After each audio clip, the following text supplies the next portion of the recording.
We're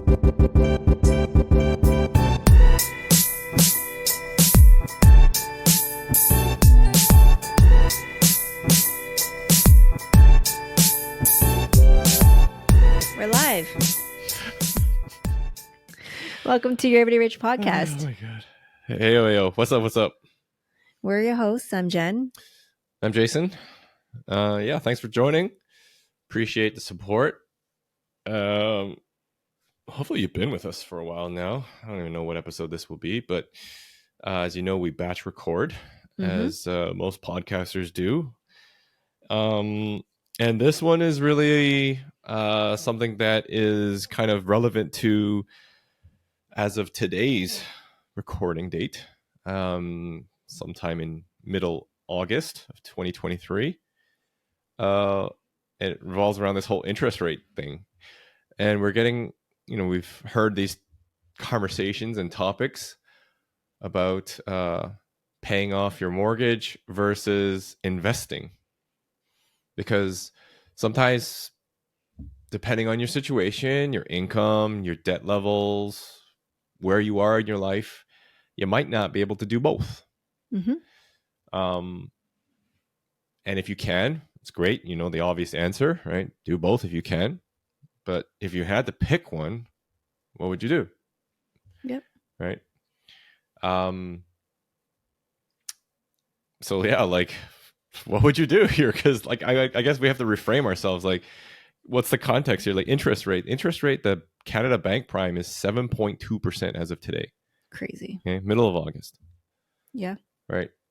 And I suspect the Bank of Canada is going to follow the US Fed and probably raise a few more times, even though everyone's saying, oh, they can't raise it anymore. Yeah. I don't know why I sound like that, but you can't raise it anymore. Jennifer, they just can't raise it anymore. I know, it's kind of crazy. Like, I mean, how crazy, what kind of crazy time we live in where it's like, be living in this ultra low interest rate environment. Even back, if I go back to like the 2008 crash, right? Jen and I were both, I guess, fortunate enough to be in industries that were, I'm going to call it essential.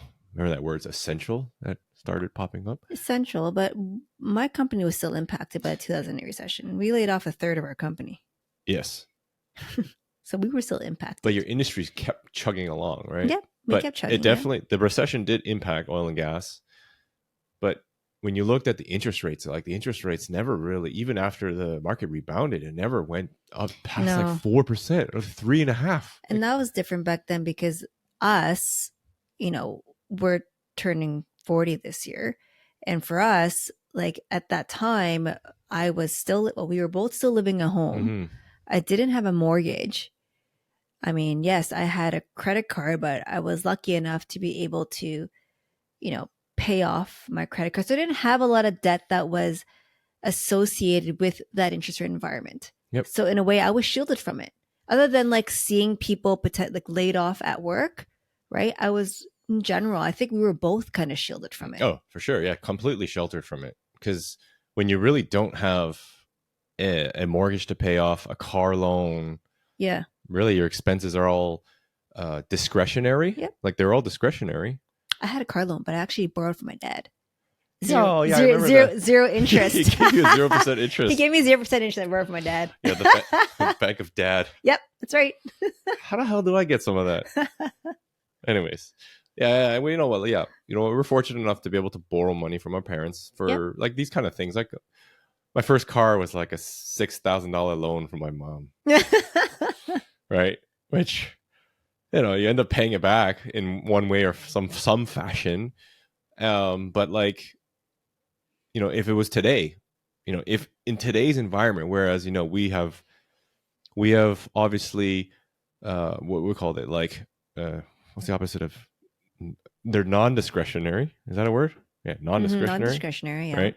So mandatory things that we have to pay for in our life now, like house, car, kids, food, right? Like the clothes on our back, like, and you know what? That'll be fully transparent. There are some of those things that we don't have to pay right now because we don't have a car loan, right? Yeah. I don't have a car loan. We're fortunate to have paid that off already. Yeah, very aggressively and all that stuff, right? We won't get into the whole like car loan is good or bad or whatever. Maybe another episode. Mhm. Okay, how to tackle that. And like, after working for 15 years, your mortgage gets paid down very quickly. And we will talk about this in another episode about how we tackled our mortgage Mhm. to the point where it's become very makes it easier for us, Mhm. right? But like, yeah, looking at it now, it's like, okay, if I bought a new primary house, I'm like, yeah, the Canadian dream. I just bought my first house at $1.4 million. Mhm. I put down the 20%. God, that's $280,000. Yep. Yep. Like, I still have like 1.2, $1 million 1.2, in almost mortgage. 1.2 million, 1.65 But million. yeah. That's crazy. Anyways, if you had that, you're much more affected by Yeah. the interest rate environment that's going on right now, right? Yeah. So like, okay, what would you do? Like, what would you do? Let's For me, I think it depends on, okay, am I on, for a mortgage specifically, am I on fixed or variable? let's go fixed. Because if it's fixed, if it's obviously, I'm assuming I signed a fix at a low interest rate. I would take, if I had extra money, I would take that to invest it rather than paying off the low interest rate mortgage. Okay. Just because, especially if the interest rate is obviously lower than 7-8%, I would rather invest that into something so I can make more money out of it versus paying the mortgage down. That's me. If I was on a variable rate, that's a different story because, like you said, bank prime is at 7.2 right now, right? Yeah. So I'm at a point where I'd probably want to pay off my mortgage as much as possible, because for every month, every year that's on this high interest rate, I'm adding a hell of a lot more to my mortgage. Yeah. So that's Yeah. what I would do. Yeah, your overall borrowing cost is definitely much higher if you're just tackling if you're on a variable rate.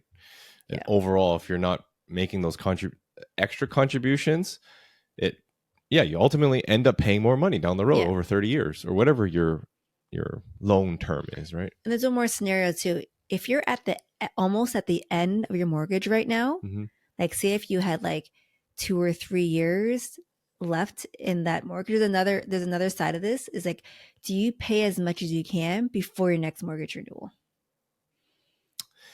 Yeah, that's not. I just thought about that right now. Like if let's say if it was your last couple of years of your mortgage, and you're like, hey, you know what? I signed my mortgage. I'm going to be done in, I'm going to have to renew my mortgage in like 3-4 years. Mm-hmm. Would you put the extra in before you actually renew it in 4 years? Which, I don't know, could be a lot higher interest rate too. I think it depends on your situation in terms of what you're planning for, like what stage you are at. So I think if you're early on, you have no kids, it might make sense for you to pay down a lump sum, because you don't have those dependents that you kind of need that liquid cash or that extra monthly payment. Yeah. Right now, whereas in 5-6 years, let's say you have, you plan on having a family, growing a family, and then you got kids, and all of a sudden you're like, hey, I got an extra $400, $500, $700 for childcare and diapers and baby wipes at Costco. Yep. Like that shit adds up. Yep. Then you're like, oh crap, I actually can't contribute towards that. Right. So then you have a tough decision to make. You're like, okay, well, now I'm kind of stuck between a hard place and a rock. Mm-hmm. So I think it's balancing kind of where you are. Yeah. Right. In your life to figure out, okay, well, what could I do?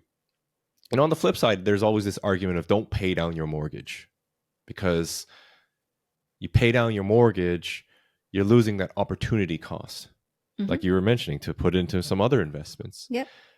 But I'm gonna say there is a benefit to paying down your mortgage, okay, and it's kind of twofold. Whereas one is a psychological piece, because let's go back to it. Money is all psychological. Okay, is this imaginary thing that the finance and the government world came up with that we just transact with, right? But when it comes down to how we behave around it, how we use it, how we borrow it, so psychological. When knowing that, like, okay, you know what? If I'm able to pay off my mortgage 7 years earlier, right? Or 10 years or whatever, it's like you're almost kind of gaining back something. You're Yep. getting something back. And some of that is that psychological freedom. You're freeing up that mental bandwidth that you're constantly bombarded with of saying, oh my God, I still have my mortgage. Mm-hmm. Because let's be real, your primary residence, and we're talking about your primary residence here, just in case if we didn't Yeah. specify or clarify Yeah. that This is earlier prime on, residence. right? Like, I don't Invest. have a tenant paying down my mortgage. Yep. I am paying. I am the tenant. I am the tenant and the Mm-hmm. landlord, and I'm paying it down myself. Yep. Okay, what happens if we go through that '08 period? Remember that we were mentioning at the very beginning of this episode? Yeah, it'll be a different story. A completely different scenario. It'd be like, oh shit. Now, really, how do I pay this off? Yeah. Because now you got whatever it is, like your $4,000 monthly payment, or maybe a $2,500, whatever you are, right? Think about your scenario. Can you weather that storm for even a period of 6 months or whatever it is if shit hit the fan? Mm-hmm. And that's a scenario, that's something that obviously you have to consider when I'm thinking about, do I pay down my mortgage or do I invest? So what would you do in today's environment? If I had a brand new home, I got to caveat this, right? So if I Okay. just took on a brand new mortgage, it's a Mhm. hefty one, right? $1 million mortgage. Yeah. It's the average now, right? And I'm on variable. Yeah, I'm doing the same thing you are. I'm trying to pay it down, right? Because to me, it gives me two things: peace of mind, a little bit. Yeah, I'm paying it down. I am paying it down a little bit more. And the second thing that I didn't mention earlier was, if you structure your mortgage appropriately, and I recommend this, you do, everyone that does this, if you're looking at to buying a new home or whatever, structure it so that you're able to get a home equity line of credit, so a HELOC. Mm-hmm. Okay.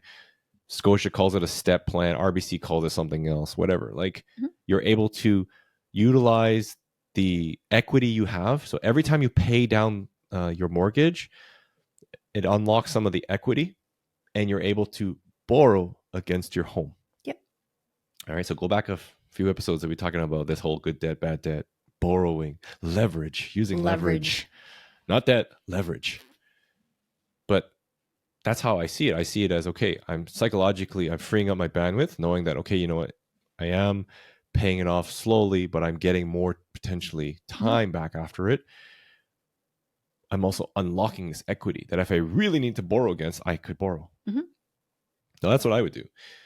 But on the flip side, if I had very little mortgage left, or okay, let's call it I'm, under half of my mortgage left. Mm-hmm. I'd have to look at the time frame, right? Because now that you've paid off more than half of your mortgage, it's no longer all interest. Yeah. A lot of it is now principal. Yep.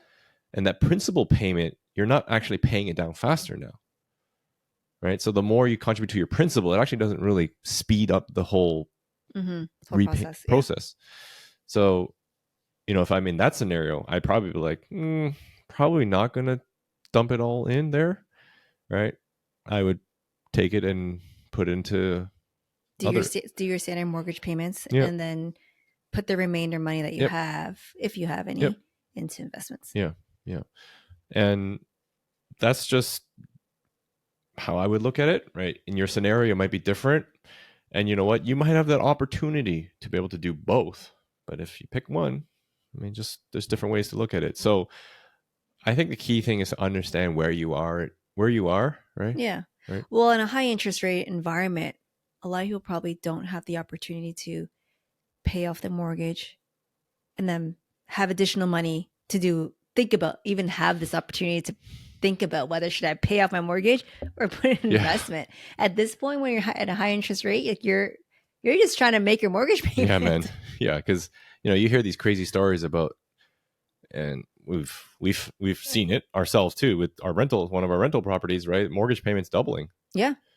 And people that are on primary, it's almost like, the way the media scripts this and the narrative around it is like the people that took on the debts they're the good people and the bank is the bad people. The federal government is the bad person for raising all the interest rates. Like, come on, hold on a second. No, it's not the federal government's fault. It's ultimately the borrower. I'm not saying that they're also bad. I'm not trying to make them feel bad for taking on the debt. But at some point, you got to make a decision. How can you sleep at night, right? Yeah. What makes you sleep at night? Remember Yeah. this whole psychological thing. So in 2023, you're right, Jen. Like, can I get a 12% return on my investment on my money?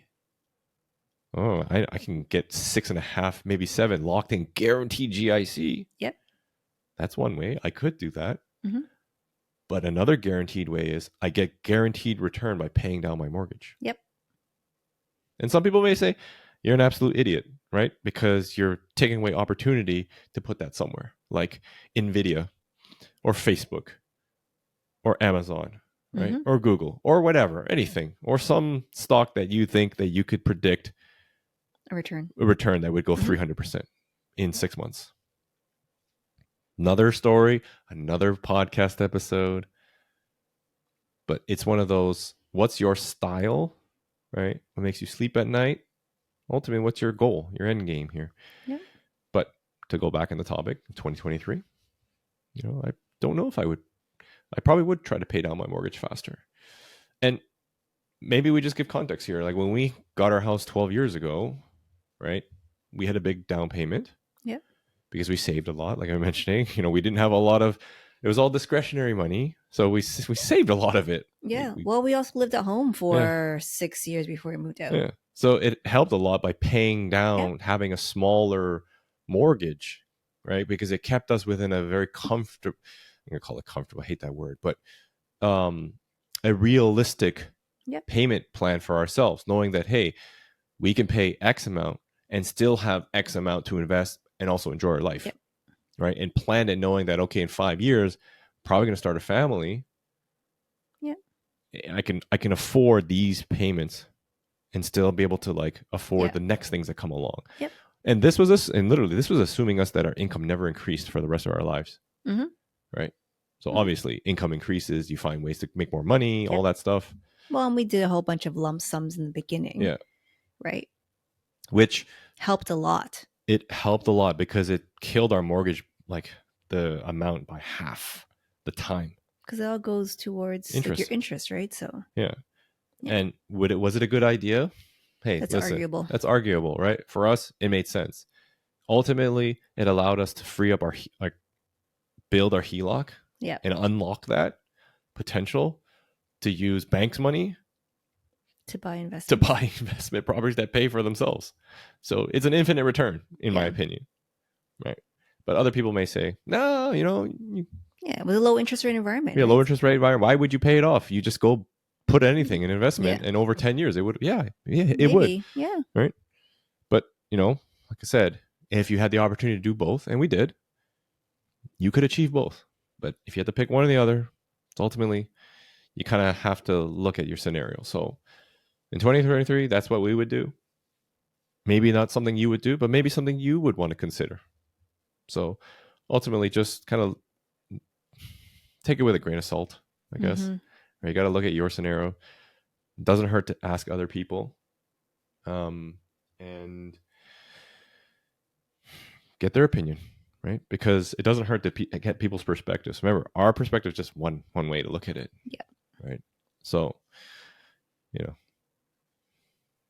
it's tough, crazy times, man. Crazy times. Crazy times. Never would have thought it'd be like this. So, but the key thing is understanding what you can do about it. And Everyday Rich is about empowering you with information and a perspective through a living room conversation that you can come up with your own answers.